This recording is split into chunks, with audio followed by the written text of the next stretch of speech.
जय माता जी दोस्तों, मैं हूँ अर्चना तिवारी। स्वागत है हमारे चैनल ज्ञान की बात विद अर्चना चिंतामणि में आप सभी लोगों का। कैसे हैं आप लोग, ये बताने के लिए कमेंट बॉक्स में जय श्रीमन नारायण जय महालक्ष्मी जरूर लिखिए। दोस्तों, आज की वीडियो में हम बात करने वाले हैं सर्वपित्र अमावस्या कब है। सर्वपित्र अमावस्या का लाभ क्या होता है, पूजा किसकी की जाती है, क्या क्या होता है महत्व, उस दिन पितरों के लिए क्या क्या करना चाहिए, तर्पण किन किन जगहों पर चलाना चाहिए, दीपक क्या क्या नियम को क्या क्या पालन करना चाहिए, या सर्व सरल तरीका, सहज तरीका और शुभ फलों की प्राप्ति के लिए सर्वपित्र अमावस्या का क्या होता है लाभ, तिथि की शुरुआत कब से हो रही है, कब से कब तक होगा सर्वपित्र अमावस्या का लाभ, क्या 21 सितंबर को या 22 सितंबर को मनाया जाएगा सर्वपित्र अमावस्या, इससे संबंधित जानेंगे सूर्य ग्रहण। तो चलिए दोस्तों, आप हमारे साथ हमारे वीडियो में एंड तक बने रहिए। इससे पहले आप हमारे चैनल पर नए हैं, पहली बार मेरी वीडियो देख रहे हैं, तो कृपया करके मेरे चैनल को अभी सब्सक्राइब कर लीजिए। मेरी वीडियो आपको पसंद आती है तो लाइक ज़रूर कर लीजिए। आने वाला हर व्रत, त्योहार और उपवास धर्म की आस्था और आपके जीवन का एक मूल्यांकन से संबंधित वीडियो, आपके जीवन से संबंधित हर एक छोटी से बड़ी बातों की जानकारी आप हमारे चैनल के माध्यम से पा सकते हैं। तो ज़रूर चैनल को सब्सक्राइब कर लीजिए, वीडियो को लाइक कर लीजिए, शेयर करना बिल्कुल ना भूलिए।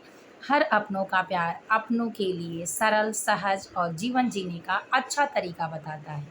तो चलिए दोस्तों, वीडियो को बिना देर किए हुए शुरू करते हैं। दोस्तों, सर्वपित्र अमावस्या खास अमावस्या होता है। पितृपक्ष 15 दिनों का होता है, यानी 14 दिनों का होता है। समापन में 15वां दिन अमावस्या का दिन होता है। इस अमावस्या तिथि पर पितरों का तर्पण किया जाता है, लेकिन पितृपक्ष में पड़ने वाला जो अमावस्या होता है, उस अमावस्या तिथि को सर्वपित्र अमावस्या यानी सभी अमावस्याओं में सबसे बड़ी अमावस्या मानी जाती है, जिसमें 15 दिन पृथ्वी का भ्रमण करने यानी घूमने, अपनों को देखने और सुनने, उनसे तर्पण लेने के लिए गरुड़ पुराण के अनुसार जब सभी पितर पृथ्वी पर अपने बच्चों के पास, अपने यानी जिसे वो छोड़ कर गए रहते हैं, जिस प्रॉपर्टी को, धन को, अपने बच्चों को छोड़ कर गए होते हैं, उसको देखने के लिए, उनसे तृप्त होने के लिए आते हैं, और उनके द्वारा किया गया अच्छा कर्म जब उनको मिलता है तो शुभ आशीर्वाद देकर जाते हैं, जिससे उनके घर में खुशियाँ, उनके बाल बच्चों में कलह दोष नहीं होता है, धन धान्य की वृद्धि होती है, बाल की वृद्धि होती है, उनके पूर्वज के द्वारा उनके बच्चों की वृद्धि होती है, उनके नाम में मतलब बढ़ोतरी होती रहती है। तो दोस्तों, इसीलिए सर्वपित्र अमावस्या का मान्य बहुत होता है। अमावस्या तिथि पर पितरों का तर्पण करने से आपके घर में खुशियाँ आती हैं, आपके घर में माता लक्ष्मी निवास करती हैं। जिसके घर पितृ निवास करते हैं, मतलब अपना निवास स्थान पे शुभ आशीर्वाद देकर जाते हैं, उसके घर में हमेशा वृद्धि होती है, नौकरी में अच्छी पदोन्नति होती है, कलह क्लेश घर में नहीं होते, लड़ाई झगड़े नहीं होते, हर काम में सफलता प्राप्त होती है, उज्ज्वल भविष्य पूरे परिवार की होती है, और वो इसी शुभ फल को देकर जाते हैं। लेकिन जिसके घर पितृ दोष होता है, यही सारी चीज़ें दिक्कत कर देती हैं, नहीं होता है। जो शुभ आशीर्वाद में होता है वही अशुभ आशीर्वाद में नहीं होता है।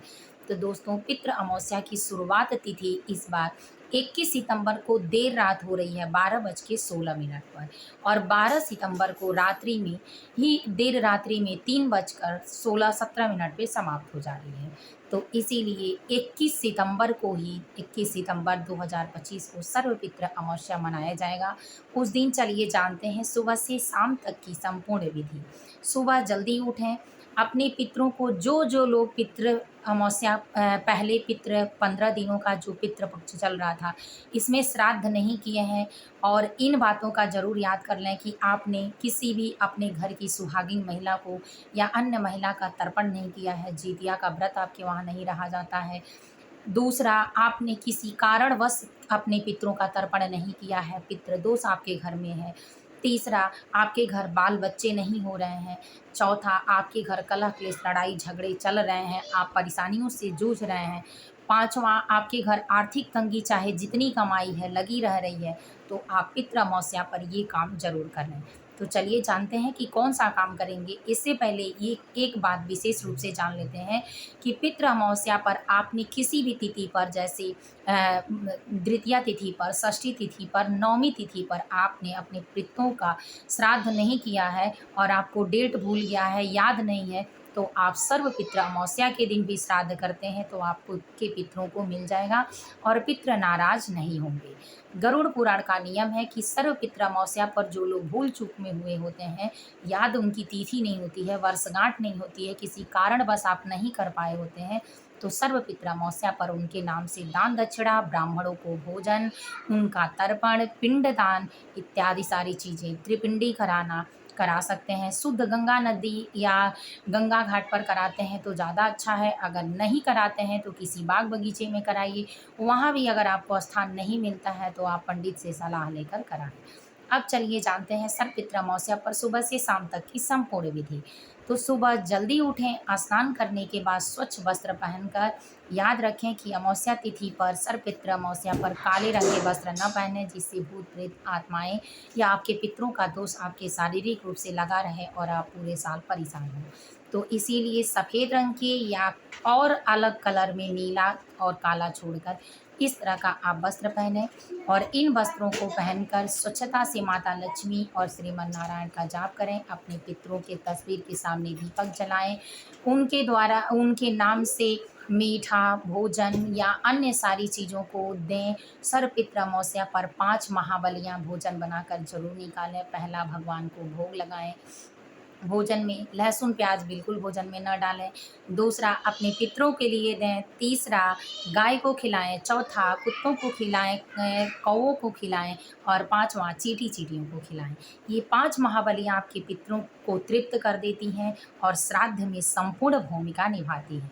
इसके बाद आप अपने पितरों को तृप्त करने के लिए उनके नाम से वस्त्र दान, धन दान, चांदी दान, धातु दान, सफ़ेद वस्तुओं का दान आप अपनी राशि अनुसार भी दान कर सकते हैं पितृदोष से मुक्ति पाने के लिए। आप साढ़े साती में चल रहे हैं तो आप ये भी याद रखें कि अपने राशि के अनुसार ही दान करें। जैसे मेष राशि के लिए लाल वस्तुओं का दान होता है, मसूर दान, गुड़ दान, लाल कपड़े दान, तो उसी तरह से आप अपनी अन्य राशियों के लिए भी दान करें। घी का दान, जौ का दान, सरसों के तेल का दान, काले उड़द का दान, तिल का दान, काले वस्त्र का दान, कंबल का दान, एक जूता का दान, चप्पल का दान, छाते का दान, बिस्तर का दान या किसी के रहने का स्थान, इतनी सारी वस्तुओं का आप अपनी ज़रूरत के अनुसार, अपने व्यवस्था के अनुसार दान दे सकते हैं। इसके बाद आपको अन्न दान ज़्यादा दान अच्छा माना जाता है, जिसमें चावल, गेहूँ, दाल, नमक, तेल इत्यादि ये सारी चीज़ें आपको दान करनी चाहिए अपने पितरों के नाम से।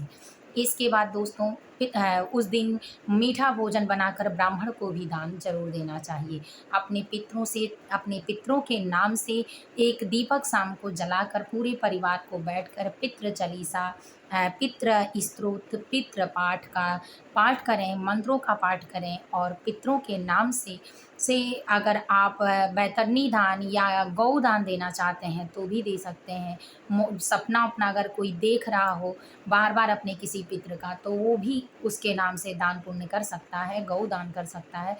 इसके बाद आप प्रार्थना करें कि जो हमसे भूल हुई हो उसको क्षमा करें, अपना आशीर्वाद बनाए रखें और हमारे परिवार की खुशियों में 4 चांद लगा दें। जो भी आपकी समस्या हो, इस समस्या के हिसाब से अपने पितरों से आशीर्वाद मांगें। वो आपके पूर्वज हैं, तुरंत प्रसन्न हो जाएंगे और आपको धन धान्य में वृद्धि देकर आपके घर परिवार को स्वस्थ सौभाग्य प्रदान करेंगे। तो उम्मीद है कि इन सारी बातों को आप समझे होंगे। वीडियो पसंद आई हो तो लाइक ज़रूर कर लें, चैनल को सब्सक्राइब कर लें। फिर मिलूंगी एक नए वीडियो में नए ज्ञान के साथ। किस अमावस्या पे सूर्य ग्रहण लग रहा है, तो कब से कब तिथि की हो रही है शुरुआत, किन किन राशियों पर पड़ेगा असर और क्या क्या करना है और क्या नहीं करना है। तो चलिए दोस्तों, फिर मिलते हैं नेक्स्ट वीडियो में। सूर्य ग्रहण कब लगेगा, बाकी की जानकारी नीचे डिस्क्रिप्शन बॉक्स में मोर पर क्लिक करके पढ़ें और सारी जानकारियों को प्राप्त करें। तो जय माता जी, सदा सौभाग्य भगवान विष्णु, माता लक्ष्मी और आपके पितृदेव आप पर बनाए रखें।